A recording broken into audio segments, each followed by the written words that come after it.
तो दर्शक बंधु बर्तमान में जो सुभद्रा योजना जो आप्लाय होची से आपणकर अंगनवाड़ी थ्रू फर्म आणिकी आपणकर दौरान जनसेवा केन्द्र मो सेवा केन्द्र जो आप्लाय होची आप देखो ना नथिबा आपण भिडियो आपणकर परिलक्षित होची जे जाकि लाइन लगाउछन्ती आपणकर माने राति दिन तमाम से लाइन लगाउछन्ती आपणकर से मो सेवा केन्द्र केते आपण खुलुची केते खुलु नाही सर्वर केते कहउची आपणकर डाउन अछि माने ए रकम दुनिया प्रोब्लेम माने देखो सरकार तरफ जो योजना कराइला जे समस्त ये योजना सामिल हो पारे जोटा कि कहला 1 कोटी लोक से यही योजना आप 1 कोटी महिला मानक योजना आप सामिल करेंगे। तो ठीक अच्छी तो आज ये भिडियो मध्य मुझे सरकार को निवेदन करी तो आपण जो आवेदन करने जो देले से पोर्टालटा आपंकर से क्या मो सेवा केन्द्र जनसेवा केन्द्र आपड़ देले किंतु देखा बर्तमान जेहेतु देले अधिक मात्रा भिड़ हो तेणु मो सेवा केन्द्र जनसेवा केन्द्र व्यतीत आपंकर से पोर्टालटा को आप पब्लिक कले कहीं मगे एठा आउ कोन केवल सही माने ही अप्लाई करिवे सही माने आपन गवर्नमेंट रो को से माने कोन दउचंती अधिक आपन को दउचंती किछि चांदा आपन दउचंती कि मगे एठा समस्त भी जानिचंती एबिका समय रे समस्त पाठ पढी के आपन शिक्षित अछंती समस्त भी आपन आवेदन करिवा पय जानिचंती कारण एटा जो आपन को देखा जाउची जो आपन ऑफलाइन फॉर्मटा आपनकर अपलोड करिके आपन बाकू पठाइबे आ आपनकर ई केवाईसी आपन करिवे आ आधार वैलिडेशन आपन करिवे एती काम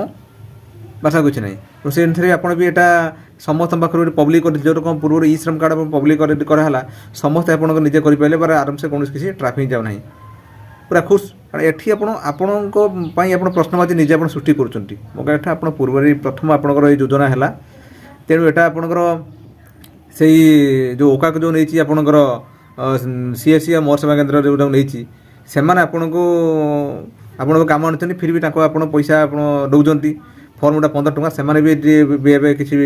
अभियोग कर ना एटी टंका आम काम करें फिर से आपंकर से कौड़े 250 मागला 300 मागला आपंकर से कलाबाजार कर तेणु ये सिचुएसन आप कहीं क्रिएट कर निजे दोषटा को कहीं निज उपर नौ कहीं पोर्टाल पब्लिक करते बास समस्त अप्लाई करें बार किसी नहीं आम पाखे डाटा सी पहुँचवाटा निहा जरूरी सी जेकोसी मात्रा आप हो ना केवल मो सेवा केन्द्र ही करेंगे जनसेवा केन्द्र करेंगे तेणु यहाँ हूँ मत लगे यहाँ हूँ ठीक नुहे तेणु से अनुसार आप जो भाई मैंने देखुं ये भिडियो को अधिक आप सेयार करूँ जोटा कि गवर्नमेंट पाखे पहुँचू जे यहीटा हूँ जो कले डिसीजनटा ठीक ही भूल कि मो मत लगुना यहाँ हूँ ठीक बोली कारण एबिका जो भिड़ हो समस्त पब्लिक कर समस्त आप्लाय कर बर्तमान से 15-20 दिन भर सरी था तेणु एठी आम एठी जाकि लंबा लाइन दिन टमा राति ये लंबा लाइन दबा कहीं आप देखो बर्तमान किए आप तो टकिया नहीं मो सेवा केन्द्र शुला कि आपंकर दिन टमा आपठी झड़ी गला तेणु ये सिचुएसन हम कहीं तेणु बर्तमान आप अनुरोध बर्तमान आप आसेम्बली चली से अनुसार ये भिडियो ये भिडियो मध्यम मो उपमुख्यमंत्री प्रभाती मैडम को अनुरोध कर प्लीज मैडम आप जो आवेदन कर आवेदन प्रक्रिया को ये सरलीकरण करूँ ये पोर्टाल को आपंकर सार्वजनिक करूँ समस्ते जमी आप्लाय करेंगे बास